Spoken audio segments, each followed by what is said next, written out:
Hi guys, this is Alaya Jen and welcome back to my YouTube channel. So for today's video, bakit nga ba hindi na kumukuha ng mga first timer yung mga agency ngayon? Ayan, so yung Light and Hope na agency ko, hindi na sila tumatanggap or nag-a-accept ng first timer na nag-a-apply. So yung last batch, ayun yung nag-comment sa akin, sila yung last batch na natanggap sa broker's interview sa first timer. Ayan, kasi guys, sobrang talaga, malala na yung mga first timer ngayon, kasama ako dun.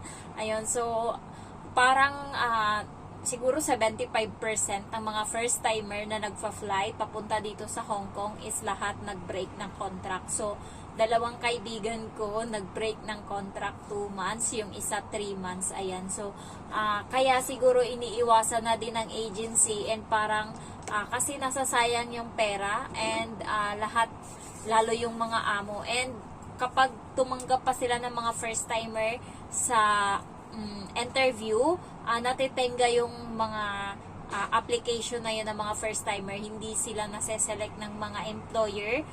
Maliban na lang talaga sa mga employer na mga magugulang, gusto ng mga first timer kasi gustong gulangan. Ayan, so sa akin dito parang ganun yung nangyayari, pero okay pa rin naman kasi tao pa rin naman yung trato sa akin, as long as minsan nagugulangan tayo, pero lalo sa pagkain, sa lahat, pero sa gawaing bahay okay naman siya. Sa ano lang talaga, kasi 'di ba yung mga ex-abroad, sumasagot na yan, alam na kasi nila yung mga law.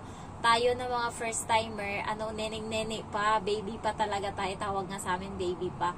Ayan, so tayo minsan, nagugulangan tayo lalo sa mga policy. Pero mag-join kayo guys sa group page na Pangyaws, ayan, so or OFW in Hong Kong. Kasi nandun yung mga tips and nandun yung mga malalakas na mga matatagal na dito sa Hong Kong, nagbibigay sila ng advice. And meron ako dong nabasa ngayon, na ako doon ako tumatambay kasi gusto kong malaman lahat and mas gusto ko na marami akong alam. And then yung babae is first timer and nag-break siya ng contract, pero nagbigay siya ng 1 month notice. And then pagbigay niya, 2 weeks na siyang hindi pinapa day off ng amo niya. Ang sabi ng amo niya is ganto, i-change na lang daw. Nagrereklamo siya sa agency and yung agency sabi i-change lang daw ng day, pero Friday daw gagawin, pero Friday hindi pa rin siya pinag-off. So 2 day off na hindi siya pinag-day off. And ang gusto niya kasi, kaya siya nag-break ng contract kasi para makahanap siya ng ibang employer, pero paano niya magagawa yon, hindi nga siya pinapalabas. So, pagka ganun guys, na gusto nyong lumabas and hindi kayo pinapalabas or may emergency and kailangan nyo talaga ng tatagan nyo yung loob nyo. Huwag kayong puro iyak, huwag nyong ipakita na mahina kayo. Ako kahit ganito ako, hindi ako umiiyak sa harap ng amo ko and matatag ako.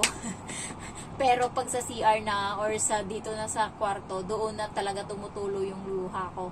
So kung paano gagawin, always hawakan nyo yung cellphone nyo pagka may mga ganyang nangyari. And madali lang guys tumawag ng police dito. Call or dial 999, 3999, and 2 minutes lang, nandyan na yung police. Or mabilis lang, dito sa amin, nasa likod lang namin yung police ng Sham Shui Po. Kaya anytime, pwedeng kung meron kayong mga emergency at naka-online ako, pwede nyo akong i-PM kung gusto nyong humingi ng tulong sa police. Ngayon, alam ko na kung ano yung dial. Hindi ko kasi yan binasa nung nakaraan. At least ngayon, pag anytime, pagka meron kayong emergency, pwede nyo akong lapitan kung hindi nyo man maano. Or kung kayo na mismo, lakasan nyo yung loob nyo, just dial 999 kung gusto nyo i-rescue kayo ng police. Kapag sobrang lala na ng ginawa ng amo nyo, kailangan unahan nyo siya guys bago kayo yung maunahan niya. Kailangan mapablatter or magka-record sila para in case, kasi pag kayo yung nagka-record, pag kayo sinumbong sa immigration ganito, babalik ta rin kayo yung hindi mabibigyan ng working visa. Pero pag kayo nauna and kayo yung may ebidensya kayo na ganun yung nangyari, is hindi kayo mababaliktad and makakatrabaho pa uli kayo dito sa Hong Kong. So ganun. Yung mga first timer ngayon, lalo na ako, Kaya siguro hindi na uma-accept yung mga agency kasi nga hindi na tinatanggap ng mga ano dito. Mahihina na kasi yung loob natin. Mahihina talaga. And madali tayong mag-break ng contract. Konting ano lang, hindi tayo matiisin. Ayan, yung mga ex-abroad is matiisin na yan. Ano na nila, gamay na nila yung mga trabaho nila. Lalo yung mga sa Saudi. Ayan, so gamay na nila yung mga trabaho and matiisin talaga sila. Tayong mga first timer, wala talaga tayong alam. Lalo yung iba is mga ano yan, mga nanay, ayan, naging single mother, ayan, nag-apply dito. Kaya konting ano lang, susuko agad, ayan, madaling sumuko. Nagrereklamo nga yung ibang mga old na mga dito nagtatrabaho na bakit daw yung mga first timer napaka-ano na daw ngayon, napakahina na daw ng loob, sabing ganun. Pero kasi kung mental health naman kasi guys, kung nababaliw ka na or depende kasi yan case to case basis, ayan, lalo pag sobrang lala na talaga ng amo mo, may saltik talaga, kahit sabihin mong pagtiisan mo yan, kung hindi mo na talaga kaya, wag mo nang isakripisyo yung sarili mo and yung kalusugan mo tsaka yung utak mo kasi yung emosyon mo kasi yung pera makikita naman natin yan eh. Yung ano natin, sarili natin isa lang. Ayan, yung iba kasi guys sa sobrang stress na nila, naiisip na lang nilang magbigti, magpakamatay, ayan, tumalon, ayan. So, huwag naman sanang umabot sa ganun. Kaya kung hindi na kaya kahit sabi ng iba, pagtiisan, ganyan. Pero kung hindi na kaya, mag-break na lang ng contract. Ayan. Ano pa ba? Yung mga pamilya natin sa Pinas, iyan din yung minsan yung mga reason kaya tayo nai-stress dito, nagkakaproblema. Sa akin yung kapatid ko and yung mama ko nag-aaway. Kami dito na wala, kapatid ko din na nasa Kuwait tsaka ako, naiipit kami sa gitna and dapat hindi kami na sila na lang doon nag-aaway pa. So yung problema nila is sinishare nila sa amin. So nagiging ka din, napapasahan ka ng negative and nai-stress ka, ikaw din ang problema kasi yung problema nila doon pinapasan mo din, iba pa yung problema mo dito na sinasarili mo. Ayan, yung problema ko naman sinasarili ko lang dito, pero yung problema nila pasan ko.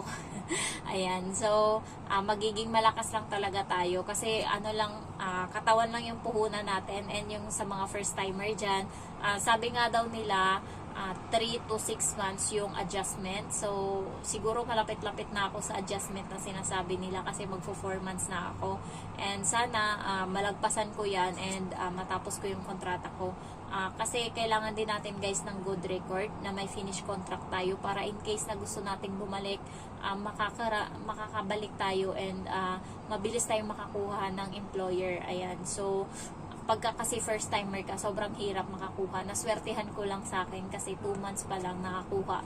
Naka-flight na agad ako dito. Pero yung ibang mga first timer guys is hirap na hirap sila. Pero may mga kaibigan ako, 3 kami mga first timer. Ayan, so yung isa nagtitiis ngayon kahit na nai-stress na minsan iniisip niya daw nakatingin siya sa bintana, ihulog ko kaya tong bata, ano kaya mangyayari? So sobrang stress na, alam mo yung katabi niya kasi yung bata matulog, ay minsan gumigising 1:00, 3:00, 5:00, so siya puyat-puyat din. And then minsan nakukurot yun yung bata sa sobrang inis at gigil niya kasi nga pagod ka na nga, antok na antok ka ngayon, pagbabangon ka, maririnig niya yung kunting tunog lang ng kama, iiyak na naman siya gigising, parang ilipante daw yung tenga. Kaya minsan nai-stress na din sila. Pero lumalaban kami kasi may utang sila. Ayan, so umutang sila ngayon, kaya kailangan nilang magtiis. Pero ako, thanks God naman wala pa. Pero baka sa susunod magkaroon. Ayan, so wag muna, huy. Ayan, so yung mga first timer dyan na na patunayan natin sa kanila na kahit baguhan tayo is kaya nating magtiis and magtiyaga. And para na din guys, meron tayong parang record, tawag dun?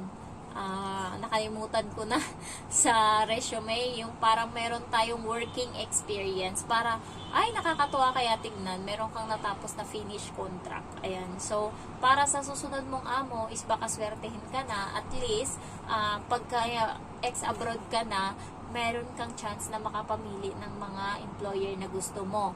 Ayan, so ayun lang, sana matapos ko yung 2 years. And sa mga first timer dyan, ingat lang tayo always and always pray. Tanggalin natin yung galit and then stress sa isip natin and then palitan natin yun ng happy lang. Ayan. So pagising nyo sa umaga kahit walang nakakatawa, basta ngumiti lang kayo. Ganun ako, pagkagising ko, pagmulat ng mata, smile agad kahit na wala akong kausap kasi kakadilat ko lang. So, simulan mo yung araw ng ganyan, magiging buong araw kang ganyan. So, yung alaga ko, napaka-ing-ing pa nito, napaka-arte, pero yung patient ko talaga ngayon is sobrang taas, na hindi ko yan nagawa sa Pinas, pero dito nagagawa ko. Ayan, so thankful naman ako kasi kahit papano hindi ako sinasaktan and meron namang kanin. Kapag may kanin, mabubuhay ako, guys. Ayan, so if you're new to my channel, don't forget to like, to comment, and then to subscribe. Thank you so much for watching.